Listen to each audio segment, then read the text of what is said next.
Falcon 9 rocket மூலம் விண்வெளிக்கு சென்ற 4 வீரர்கள் இன்னும் சற்று நேரத்தில் சர்வதேச விண்வெளி நிலையத்திற்குள் செல்ல உள்ளனர்.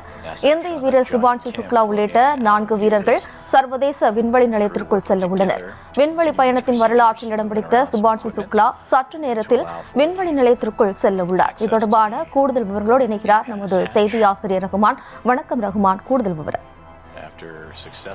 ஃபால்கன் 9 ராக்கெட் மூலமாக நேற்று நண்பகல் 12:01 மணிக்கு விண்ணில் ஏவப்பட்ட டிராகன் விண்கலத்தின் மூலம் 4 விண்வெளி வீரர்கள் சர்வதேச விண்வெளி ஆய்வு நிலையத்தை சென்றடைந்திருக்கிறார்கள். பூமியிலிருந்து 28 மணி நேர பயணம் மேற்கொண்டு சர்வதேச விண்வெளி ஆய்வு நிலையத்தை அவர்கள் சென்றடைந்திருக்கிறார்கள். இந்த டிராகன் விண்வெளி வீரர்களை பொறுத்தவரையில் பெக்கி வில்சன் என்ற அமெரிக்க விண்வெளி வீராங்கனை, அந்த பெண்மணி அவர்தான் இந்த திட்டத்தினுடைய தலைவராக, மிஷன் கமாண்டராக அவர் இருக்கிறார். அதே போல இந்தியாவை சேர்ந்த விண்வெளி வீரர் சுபான்ஷு சுக்லா மிஷன் பைலட்டாக இருக்கிறார். இது தவிர்த்து போலந்து, ஹங்கேரியை சேர்ந்த விண்வெளி வீரர்கள் இருவர் இடம்பெற்றிருக்கிறார்கள்.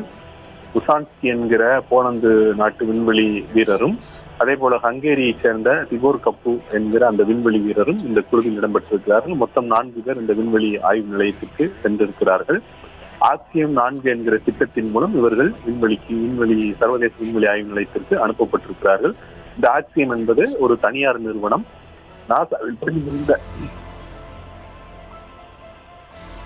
நாசாவில் பணிபுரிந்த முன்னாள் விண்வெளி வீரர்களால் தொடங்கப்பட்டதுதான் இந்த ஆக்சியம் என்ற நிறுவனம்.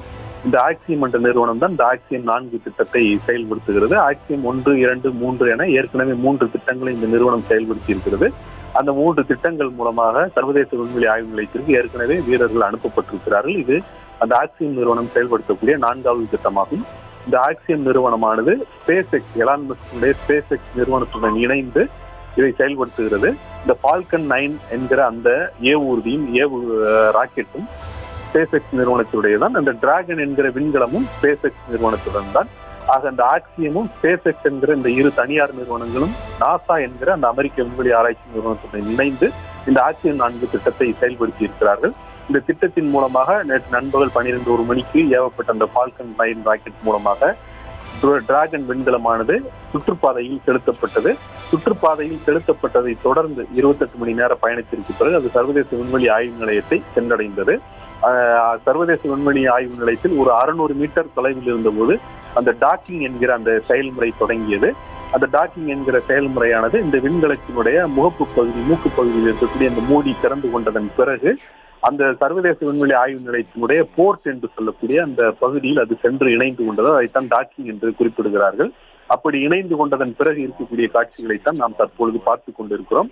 இப்பொழுது அந்த டிராகன் விண்கலத்திற்குள் 4 வீரர்கள், பெக்கி வில்சன் என்கிற மிஷன் கமாண்டரும், இந்தியாவை சேர்ந்த சுபான்ஷு சுக்லா, அதே போல போலந்தை சேர்ந்த உசான்ஸ்கி, அதே போல ஹங்கேரியை சேர்ந்த திபோர் கப்பு, இந்த 4 பேரும் அந்த விண்கலத்திற்குள் இருக்கிறார்கள். அந்த விண்கலத்திலிருந்து அவர்கள் இனி சர்வதேச விண்வெளி ஆய்வு நிலையத்திற்குள் செல்ல வேண்டும். அப்படி செல்வதற்கும் கூட பல்வேறு வழிமுறைகள் இருக்கின்றன. வெற்றிகரமாக சர்வதேச விண்வெளி ஆய்வு நிலையத்துடன் டிராகன் விண்கலமானது இணைந்து விட்டது. இப்பொழுது அந்த விண்கலத்திற்குள் இருக்கக்கூடிய வீரர்கள் தங்களை தயார்படுத்திக் கொள்வார்கள். ஏனெனில் 28 மணி நேரம் அவர்கள் பயணத்தை மேற்கொண்டிருக்கிறார்கள். இந்த 28 மணி நேர பயணத்தில் இவர்கள் விண்வெளியில் 100 கிலோமீட்டரை தாண்டி நுழைந்ததன் பிறகு அவர்களது உடல் நிலையில் சில அவர்கள் பிரச்சனைகளையும் பாதிப்புகளையும் அவர்கள் எதிர்கொள்ள நேரிடும். இப்பொழுது அவர்கள் 400 கிலோமீட்டர் உயரத்தில் இருக்கிறார்கள். பூமியிலிருந்து 400 கிலோமீட்டர் உயரத்தில் இருக்கிறார்கள். அங்கு புவியீர்ப்பு விசையை உடல் உணராத ஒரு சூழலில் இருக்கிறார்கள். அதன் மூலமாக உடல் இயங்கிலில் சில பாதிப்புகள் ஏற்படும்.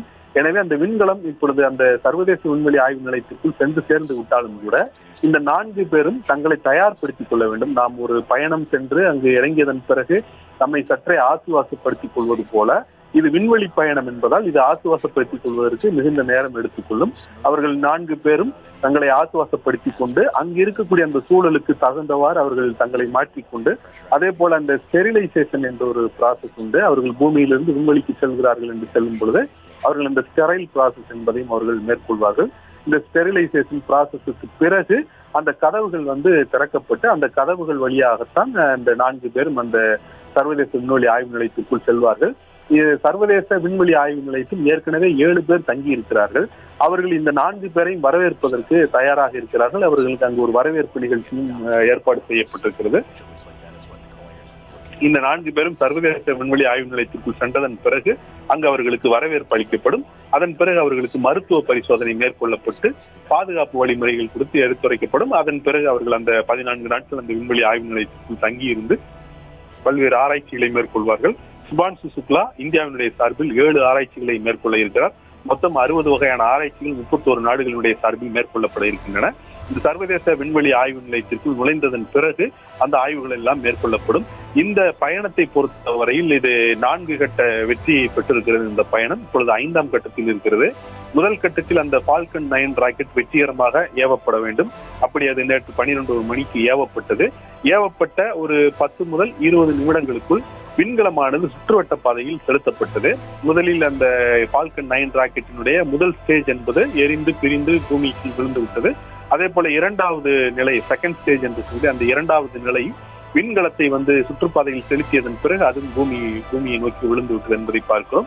இதன் பிறகான விண்கலமானது அந்த சுற்றுப்பாதையில் இருந்து அந்த சுற்றுப்பாதையை விரிவாக்கி கொண்டு அந்த சர்வதேச விண்வெளி ஆய்வு நிலையம் இருக்கக்கூடிய பகுதியை எட்டி இருக்கிறது. அதற்கு மொத்தம் 28 மணி நேரம் எடுத்துக்கொண்டிருக்கிறது என்பதை நாம் பார்க்கிறோம். இந்த டிராகன் விண்கலமும் கூட பல்வேறு விதமான தொழில்நுட்ப வசதிகளை பெற்ற ஒரு விண்கலமாகும். இந்த விண்கலத்தை இயக்குவதற்கான சகல வசதிகளும் அதில் உண்டு. ஆபத்து காலங்களில் செயல்படக்கூடிய அமைப்புகளும் அதில் உண்டு என்பதை பார்க்கிறோம். அப்படிப்பட்ட ஒரு சூழலில் சர்வதேச முதலில் ஃபால்கன் 9 ராக்கெட் வெற்றிகரமாக ஏவப்பட்டது. அதன் முதல் 2ஆம் நிலைகள் பிரிந்தன. விண்கலமானது சுற்றுவட்ட பாதையில் வெற்றிகரமாக செலுத்தப்பட்ட விண்கலமானது சர்வதேச விண்வெளி ஆய்வு நிலையம் சென்று கொண்டிருக்கக்கூடிய அந்த பகுதியை சென்றடைந்து ஒரு 600 மீட்டர் தூரத்திலிருந்து அந்த டாக்கிங் ப்ராசஸ் என்று சொல்லக்கூடிய அந்த இணையக்கூடிய அந்த செயல்முறை என்பது மேற்கொள்ளப்பட்டது. அதுவும் வெற்றிகரமாக நடத்தப்பட்டு சர்வதேச விண்வெளி ஆய்வு நிலையத்துடன் அந்த விண்கலமானது வெற்றிகரமாக டாக் ஆகி இருக்கிறது, இணைந்திருக்கிறது என்பதை பார்க்கிறோம். இதன் பிறகுதான் இந்த 4 பேரும் விண்வெளி ஆய்வு நிலையத்திற்குள் செல்ல வேண்டும்.